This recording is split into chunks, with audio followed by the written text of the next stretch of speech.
Good even later afternoon, everyone, and welcome to the 21st annual Satchmo Summerfest presented by Chevron. Isn't it great to be back? I tell you, I went downstairs for a minute and outside, and it was a lot of people out there, and I could hear the Preservation Hall brass playing out there, and I thought, man, I've missed it. You don't realize it, how much you miss it until there it is again. So I want to thank you all for being here, of course. As you know, the Satchmo Summerfest is the only festival in Louisiana dedicated to Louis Armstrong. It's produced by French Quarter Festivals Incorporated. The French Quarter Fest will be October or late September or October this year, right before the Jazz Fest once again, and that it looks to be a great lineup. The festival is made possible through our sponsors and supported by your purchase of official festival merchandise and cold drinks. And it's hot out there, and you need cold drinks. And it helps us, everybody. Also, the shirts are nice. You know, it's good to wear Louis Armstrong's face around, right? It makes you feel better. I want to remember to leave your masks on at all times when you're indoors, although I can take mine off. I have a special privilege for that. I'd like to say that this year, the Satchmo Legacy Stage is in memory of Joni Berry. She was a great friend of the festival, would make her way down here from Los Angeles, Beverly Hills. From Los Angeles every year. One time she brought Norm Crosby, which was, the king of the malaprop. And she was a dancer herself. As I said earlier, you should really take a look at the little poster we made in her honor. So I want everyone to thank Stephen for helping us out again. This is Stephen Maitland-Lewis here. Please give him a big round of applause. And I was remiss. I forgot to mention John McCusker's will be the penultimate presentation of today. It's a little insider joke. It's my favorite word, penultimate, because it sounds fancy. It means next to last. Anyway, let's thank our sponsors. Chevron, the New Orleans Jazz Museum at the Mint right here, and give a big hand to our technical staff back there.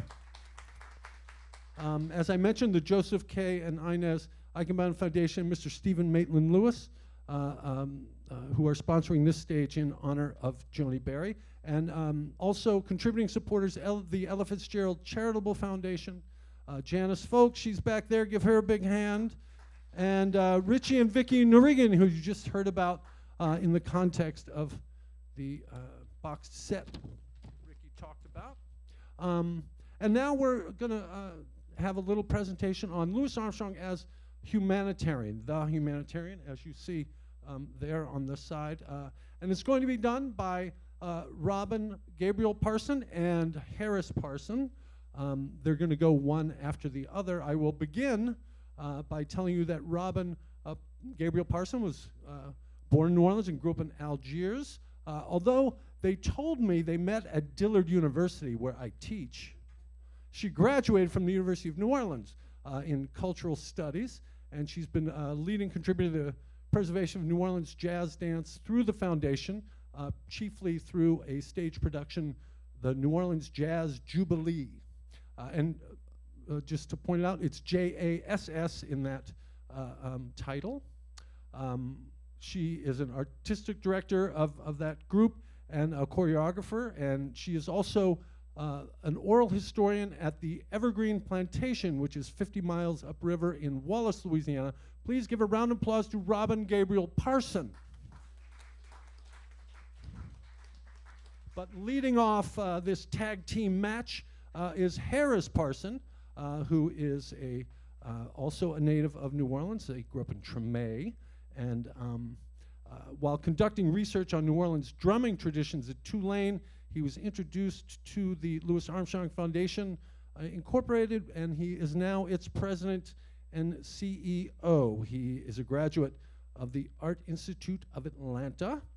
He's a photographer, documentarian, archivist, and I love that he believes that the city itself is an archive, and he works on documenting that. So it is my great pleasure, and they're both, give them an especially warm welcome. It is their first time here with us at the Satchmo Summerfest. Give a big warm welcome to Harris Parson.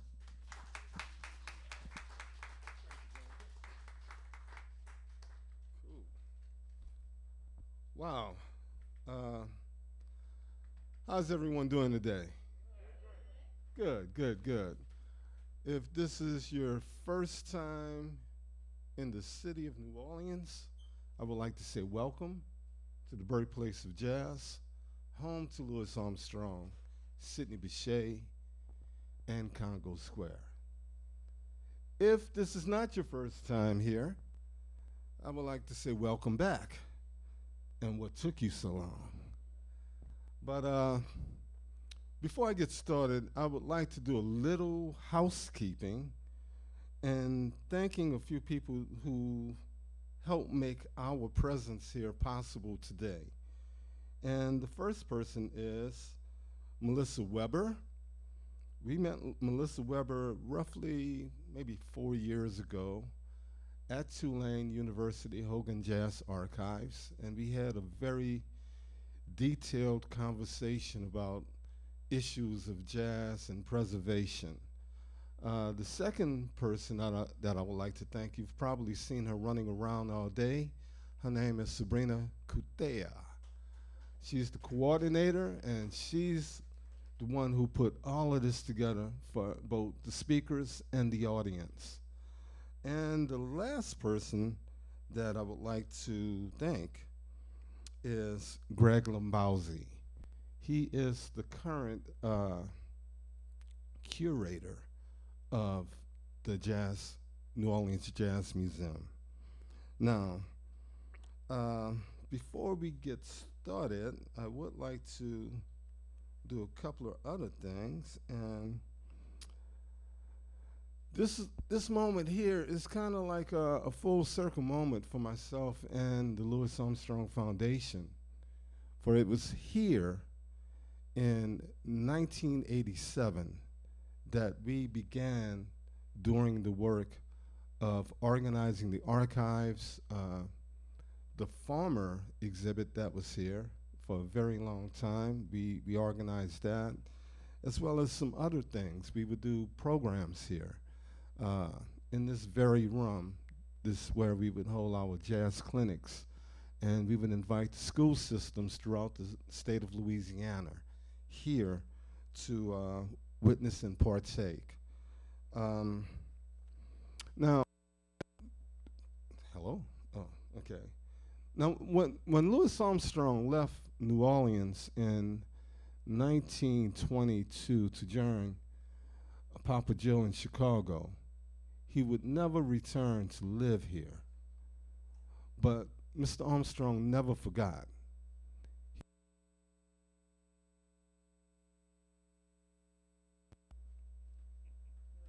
Oh.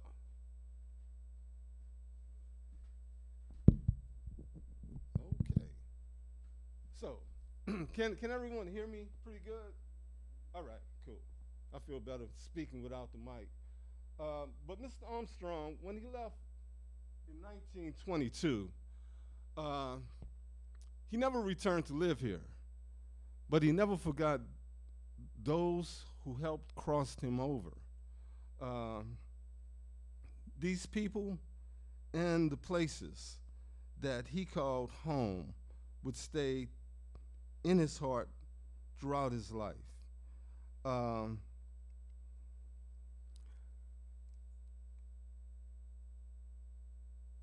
These people, such as Kid Ory and Bunk Johnson, served to fuel his creativity and his desire. And he also had this thing of humility and humanity. And all of that, this place that we call home, helped fuel all of that, all of those things. Now, Mr. Armstrong was often criticized for not doing more when it came to speaking outwardly about the discrimination and injustice that was taking place all over America.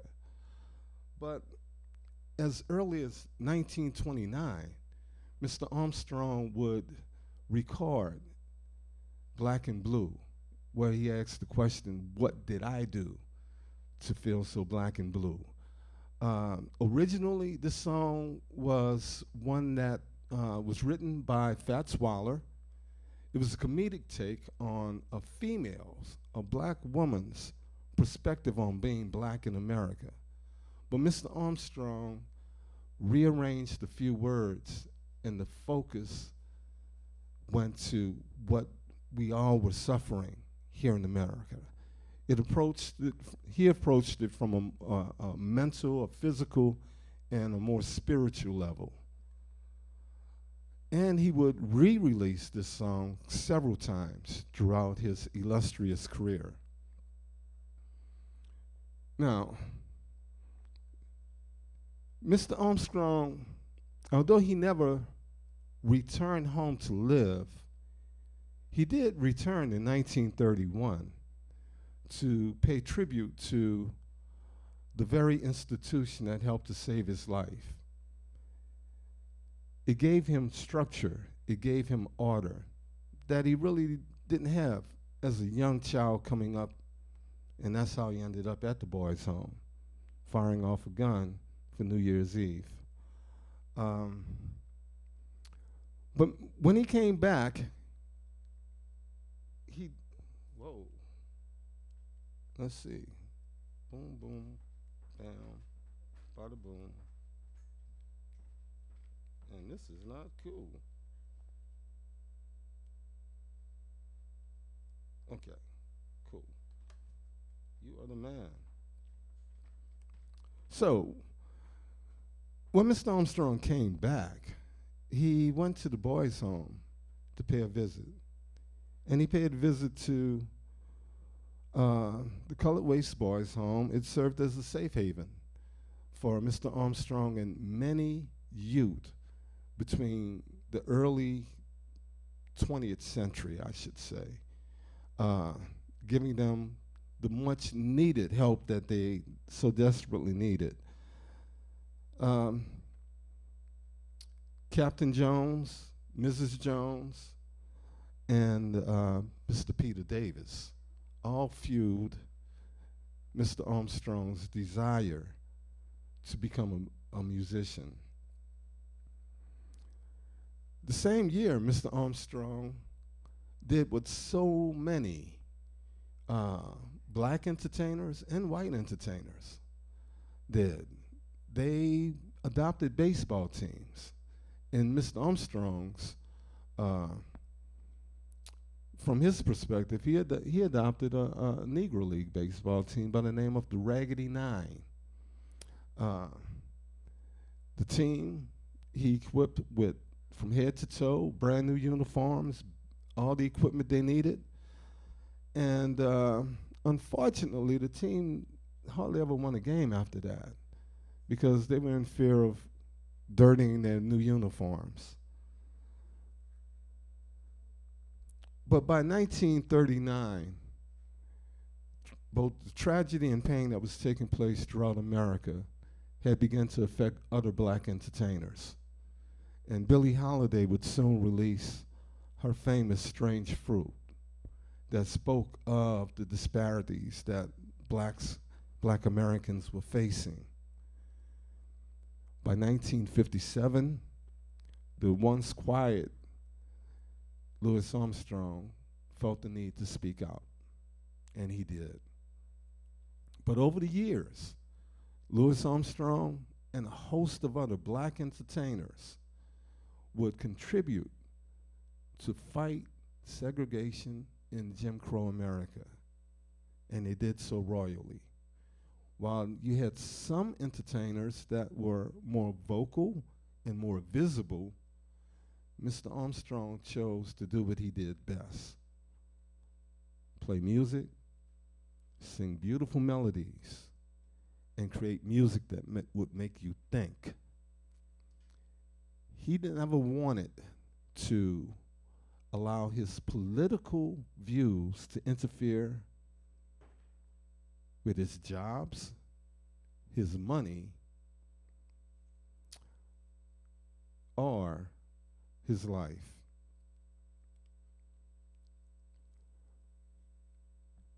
In 1965, at the request of Louis Armstrong, a friend of Mr. Eddie Edwards since the age of 10,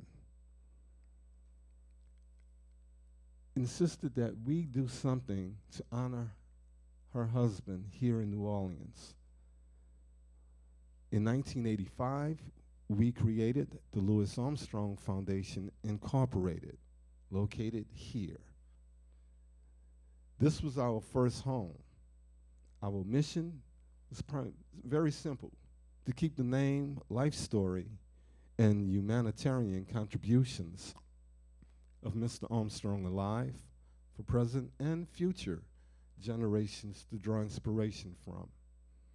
And for the past 36 years, we have been about the business of doing just that. If you've been to the airport, now the Louis Armstrong Airport, there was a photographic exhibit of the first players in Concourse B. In this very room, we would host a jazz series. Seen here is the one and only Bill Russell, historian, for which we had Al Rose, Dick Allen, and a host of others. Any given day of the week, we would have students here as well. We also created a jazz gallery that was at the Hilton Hotel. And in the duration of this time span, we've created another jazz gallery at St. Joe Artist Loft, by which we combine the best of New Orleans jazz history with the visual artistry of the residents that occupied the lofts. And this is one of the many jazz concerts, jazz clinics that we would do. It would be a 2-hour field trip for students around the Louisiana school system to come and visit. And we would speak for 1 hour, narration, and the second hour would be live performance. And then at the very end, we would ask questions to the students to see how much they retained and then award them accordingly. Robin?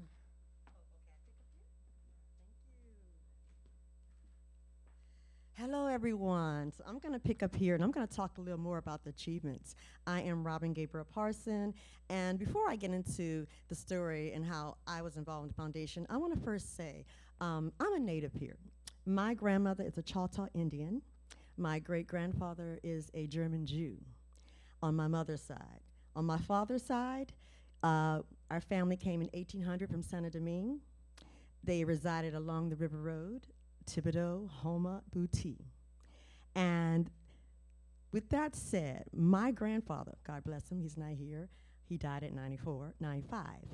But he told me a story. When he found out that I was volunteering for the Louis Armstrong Foundation, he said to me, "What you know about Louis?"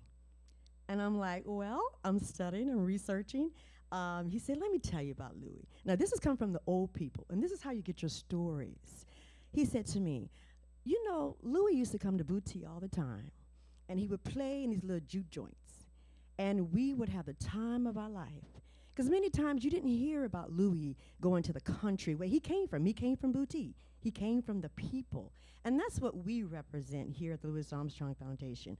Our whole spirit today is to give you the spirit that we continue to move forward with doing his work, sharing, giving back. So you'll see through our presentation some of the things we did.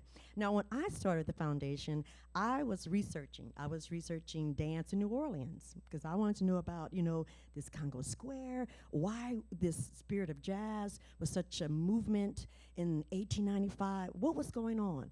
So as I continued researching and studying dance, I was like, wow.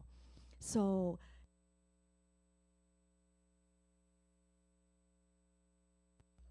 okay.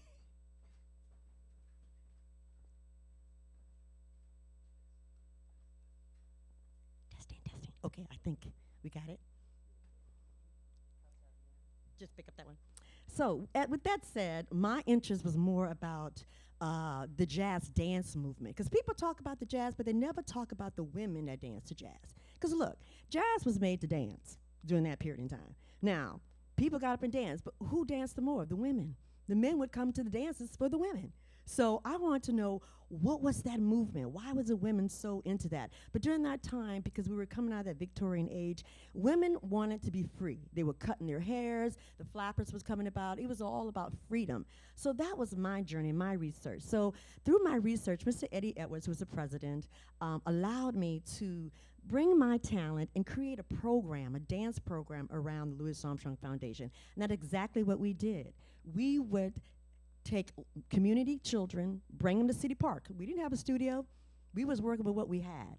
So we would say, meet us at the park. We're going to teach you New Orleans jazz dance. So they would come to the park, and I would teach them dance, and and we would do programs, not only in the park.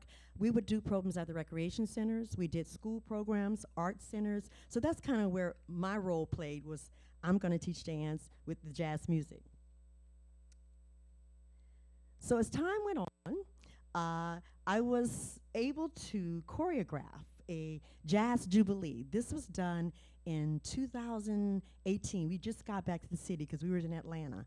But before I left, that was on my heart, was to do something that contribute to Louis Armstrong and jazz New Orleans. So we created a wonderful piece called Jazz Jubilee. These are some of our dancers. And we brought it into the school systems. And we would travel throughout New Orleans, and not just New Orleans. We went to Atlanta. We went to St. Francisville, just doing these programs, educating people on jazz and Louis Armstrong life. These are some of the schools. We went from private schools to public schools. We would bring the exhibit. We would talk about how jazz contribute to a lot of the young people in the city. It was their way out. So it was something that we felt was very important, especially Louis Armstrong, because believe it or not, we ask some of our young people today, who is Louis Armstrong, and they don't know. And they don't know, and that is not good. Our obligation is to keep the history alive, and that is exactly what we do. So this is one of our programs. This is a program we did in Atlanta. Atlanta has a very large performing arts school, and a lot of their programs was based on dance, music, visual arts. So this is one of the programs that we went into with our exhibit, and we presented the whole story of Louis Armstrong. And not just Louis Armstrong, you could see a lot of the other pioneers, because Louis, though he was one of the best, he looked up to a lot of the pioneers before him, from Buddy Bolden to Sidney Bechet to Jelly Roll Martin. So he had a lot of influence, but he was the one that was able to go out there and show the world exactly what we were saying here in New Orleans. So there we have some of our exhibit at the high school. And now our presentation, we basically brought media, we did dance, we did lecture. So this is part where we brought the media in as well as dance and lecture. The students were able to see the exhibit, then they would go to another activity where they actually learned jazz dance. And there's Harris, more. This is a program I did at Tri-City High School with some of the dancers. We taught them the jazz. And I'm saying J-A-S-S because people get that confused. And it's like, what's the difference between J-A-S-S and J-A-Z-Z? I said, well, J-A-S-S is really about improvisation. It's really about listening to that music and that dancer taking that music they hear and interpreting every one of those movements. So that's basically what we did through the dance department. Now, this is very special. This is Trombone Charlie. I knew this young man who was 9, 10 years old. Now, we had a Golden Horn Award program, and Trombone Charlie was one of the recipients of this award. And it wasn't just Trombone Shorty. We had many young people came through our program that went out into the world and did some amazing things just from what we shared here in the city. This young man is Malcolm Parson. He's a well-renowned cellist, arranger, composer.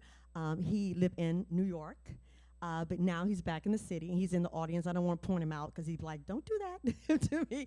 But he's here with us. But we are proud of our young people that came through our program.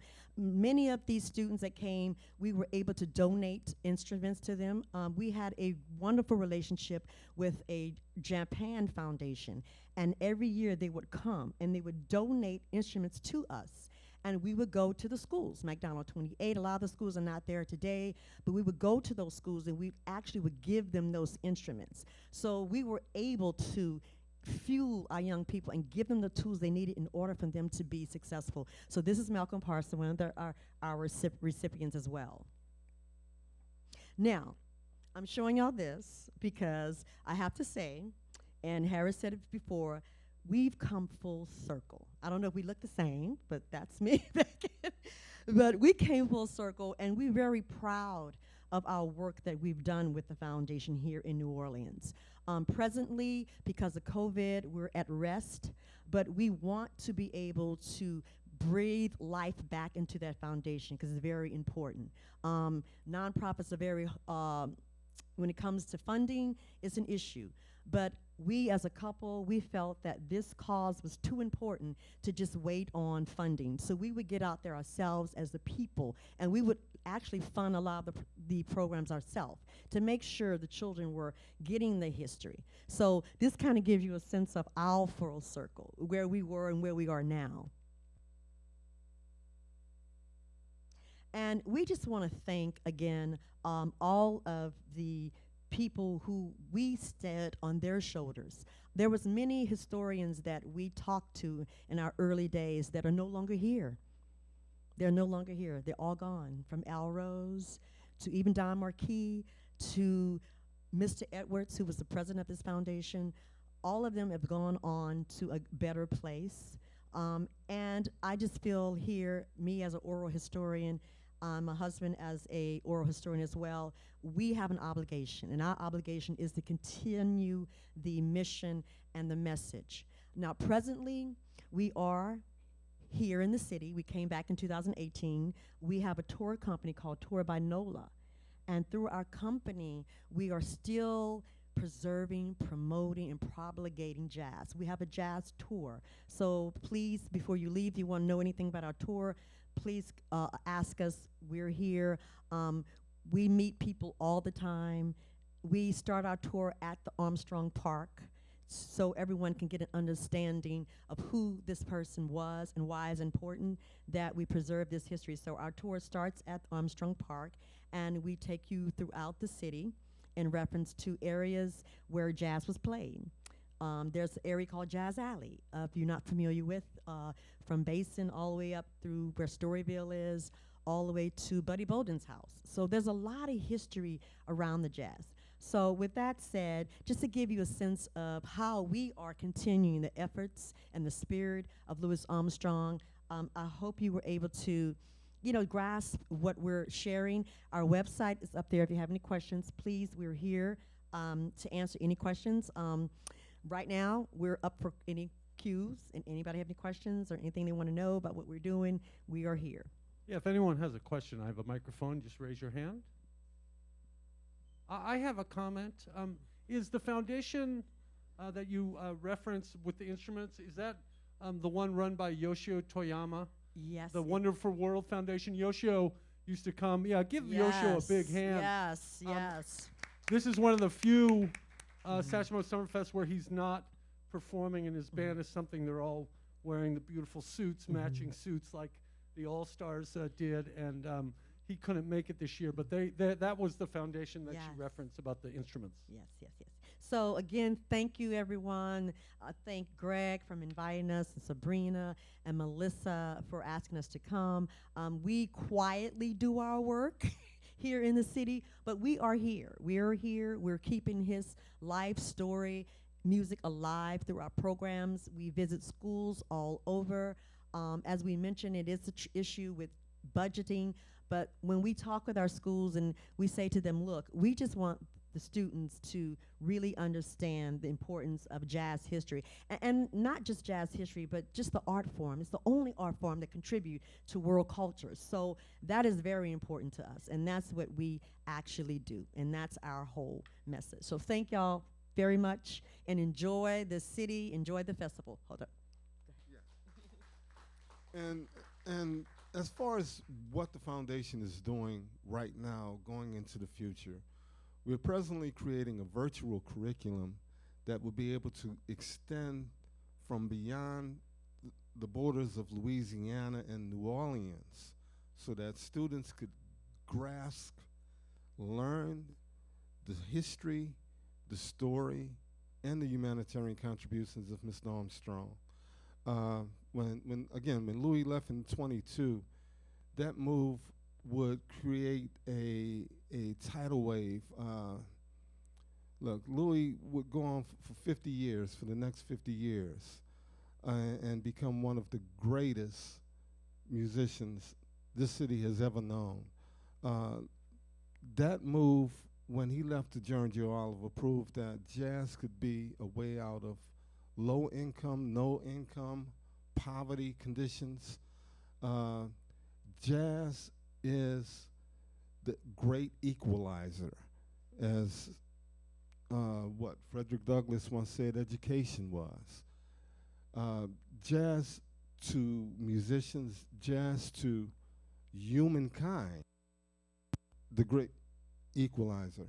So if you have any questions, we're here to we'll be here to answer any questions. If you would like to ask a question about the foundation, you know, we'd be more than happy to answer you.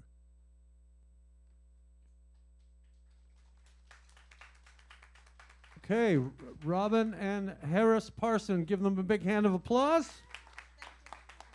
And take down that website. There's some great information. I was on there this morning, and there's a lot of information about the New Orleans jazz dance thing. It's very interesting. So at 3 o'clock, you know, my